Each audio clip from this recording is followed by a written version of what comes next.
ትዝታው ናናኝ ኢትዮጵያ ከመጣ ናናኝ መቅደላ ናናኝ ምን መሰላችሁ?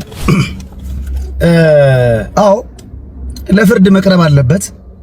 ፍትህ ካለ፣ ዳኝነት ካለ፣ ህግ ካለ ቤተክርስቲያንን በዚህ ደረጃ አዋርዷል፣ ተሳድቧል፣ ንቋል። እኔ በዘመኔ የኢትዮጵያ ኦርቶዶክስ ተዋሕዶ ቤተክርስቲያን በዚህ ልክ የሰደባት ያዋረዳት አካል የለም። የቃል ኪዳኑን ታቦት እንደፈለገ ሲያንቋሽሽ ሲሳደብ ነበረ። ሊቃውንቶቻችንን ሲያዋርድ ስብዕናቸውን ዝቅ አድርጎ ሲናገር ነበረ። ካለበለዚያ እኮ ሲኖዶስ አይደለም እድር በለው ለእግዚአብሔር ህልውና ማርያም ናት ምክንያቱ የሚል ትምህርት የሚያስተምር አሪዮስ እንዲህ አልካደም። ልንገር በሰማይ በምድር በእግዚአብሔርም ፊት ነው የምናገረው። ይሄንን አሪዮስ እንኳን ይህንን እንዲህ ያለውን ክህደት አልካደም። የአሪዮስና የአቡነ ፊልጶስ የፊልጶስ ስተት ሁለቱን አንድ ላይ ብታስቀምጠው የከፋው የፊልጶስ ክደት ማርያም ከሌለች አብ የለም ወልድ የለም መንፈስ ቅዱስ የለም ያለው እሱ ይከፋል። እብድ የሚያክል መስቀል ይዞ ዱላ ይዞ ከኋላ ዘራፊ ከፊት አንዘርፋፊ ከኋላ ዘራፊ ከፊት አንዘርፋፊ ከኋላ ሞላጫ ከፊት ደግሞ የክደት እርግጫ። ይሄን ሁሉ ያደረገ ሰው አይኑን አፍጥቶ ደረቱን ገልብጦ በአደባባይ ኢትዮጵያ ገብቻለሁ ካለ ምን ተማምኑ ነው? ማን ነው አይዞ ያለው? ግዴለምና ያለው ማን ነው? ተደብቆ አልገባም፣ ተሸፍኖ አልገባም። ሰው አየኝ አላየኝ ብሎ አይደለም የገባው፣ በአደባባይ ነው፣ በቪዲዮ ነው ያየው። ስለዚህ ምን ቢተማመን ነው? ኦርቶዶክሳውያን እኛ ከዚህ በላይ እኮ ደርሶብናል።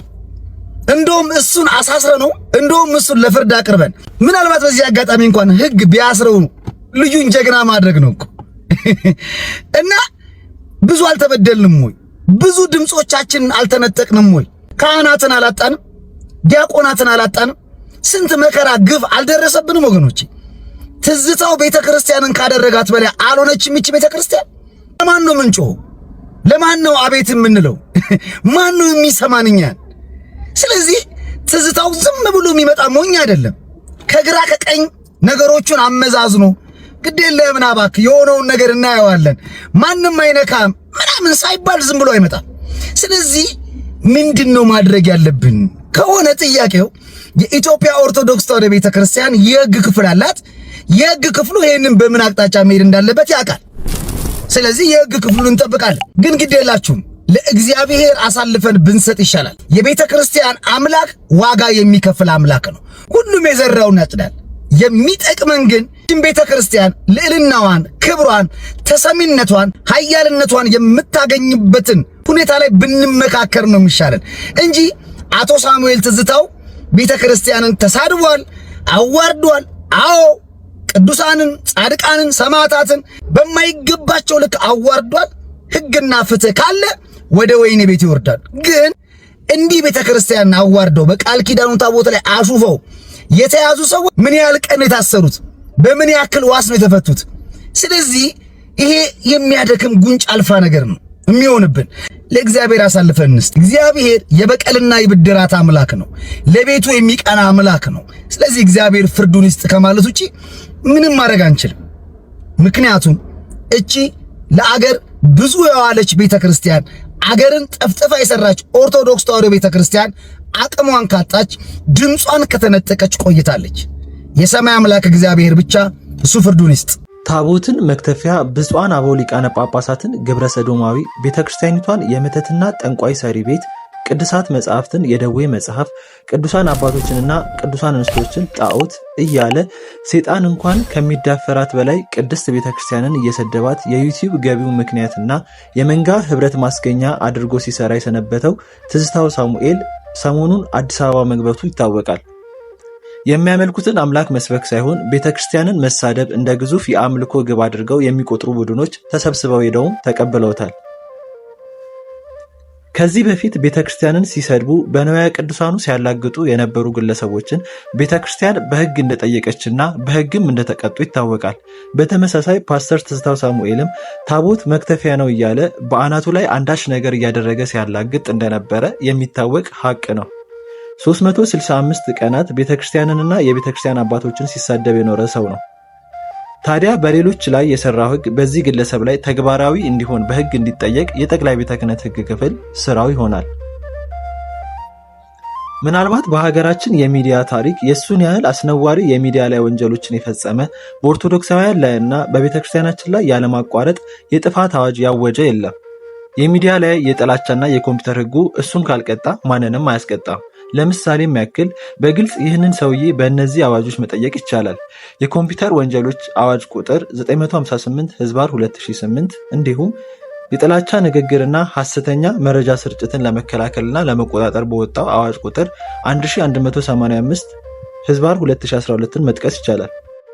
ግለሰቡ በተለያየ ጊዜ በቤተ ክርስቲያን ላይ ሲያላግጥ የሚያሳይ ምስል፣ ፎቶ፣ ቪዲዮዎች፣ ማስረጃዎችን ለጠቅላይ ቤተ ክህነት ሕግ ክፍል በመስጠት እንዲሁም በማህበራዊ ሚዲያዎች ላይ በማሰራጨት ግለሰቡ በሕግ እንዲጠየቅ የማድረግ ስራ የሁላችንም ይሆናል። ይባላል እንደዚህ ዘን ለዓመታት ቅድስት ቤተክርስቲያንን ሲሳደብ የነበረ ከቅድስት ቤተክርስቲያን አድጎ ወጥቶ ለትልቅ ቁም ነገር ያበቃችውን ቅድስት ቤተክርስቲያን ሲሳደብና ሲዘልፍ የነበረው ፓስተር ትዝታው ሳሙኤል ትናንትና አዲስ አበባ መግባቱ ተሰምቷል። ነገር ግን ከቤተክርስቲያን ከወጣ ጀምሮ ቅድስት ቤተክርስቲያን በተለያዩ ጊዜያት ሲያንቋሽሽ ሲሳደብ መቆየቱ ለሁላችን የሚታወቅ ሀቅ ነው። ስለዚህም በጠቅላይ ቤተ ክህነት መንበረ ፓትርያርክ ያሉ የቤተክርስቲያኑ የሕግ ክፍሎች ይህን ሰው በሕግ አግባብ ሊጠይቁበት የሚችሉበትን ማስረጃዎችን አንዱን ወደ እናንተ ለማድረስ ፈለጉ። ከዚህም አንዱ ታቦት መክተፊያ ነው እያለ ሲያላግጥበት የነበረበትን ቪዲዮ ከዚህ በኋላ አሳያችኋለሁ። ይህን የተመለከቱ የቤተክርስቲያኒቱ የሕግ ክፍል አካላት ይህንን ማስረጃ ይዘው አንድ ራሱን የቻለ ሕገ ወጥ ወይንም ደግሞ ወንጀል ስለሆነ ይህን ይዘው ክስ መመስረት እንደሚችሉ ላሳስብ ወዳለሁ። ተመልከቱት። እንደዚህ ከስር እናደርግና እኔም ስሰራው ስለነበርኩ ማለት ነው። አሁን እነሱ ታቦት የሚሉት እንደዚህ ይገባል፣ ጨመር ላድርግበት። እነሱም ዳጎስ እንዲል አድርገው ነው የሚያወጡትና አሁን እንደዚች ያደርጓትና ከዛ እንዲህ ተደርጎ እዚህ ተደርጎ እንደዚህ ይደረጋል እየተባለ ይወጣል። በቃ ይኸው ጨርቁ ያው የተለመደው ሱቱ ይደረጋል። እጃችሁ እንዳይታይ ይባላል። እንደዚህ ዘን እየተባለ እንወጣለን። ውስጡ ምንድነው ያለው? በቃ ጣውላ ነው። እንደዚህ ስታይሏ እቺ ናት። በቃ ስታይሏ እቺ ናት። እንደዚህ ተደርጋ የምትወጣው ማለት ነው። እዚህም በረከካል፣ ይሰግዳል፣ ይደፋል፣ ይወድቃል፣ ይነሳል፣ ቄጤማ ይጎዘጎዛል፣ ምንጣፍ ይነጠፋል። አሁን የመጀመሪያው በዚህ በጥምቀት በዓል የምንቃወመው የመጀመሪያው ጉዳይ ታቦት የተባለ ጣዖት ተሸክመው መውጣታቸው።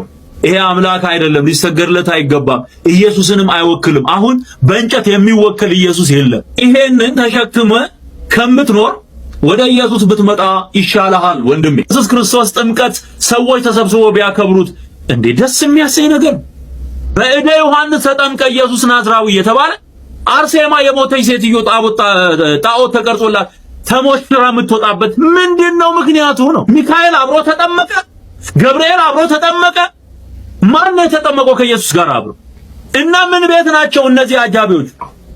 የጣዖት አምልኮ አሰራር ተቀላቅሎበት የኢየሱስ ክብር ለፍጡር እየተሰጠ የሚደረገውን ግን እንቃወማለን በኢየሱስ ስም።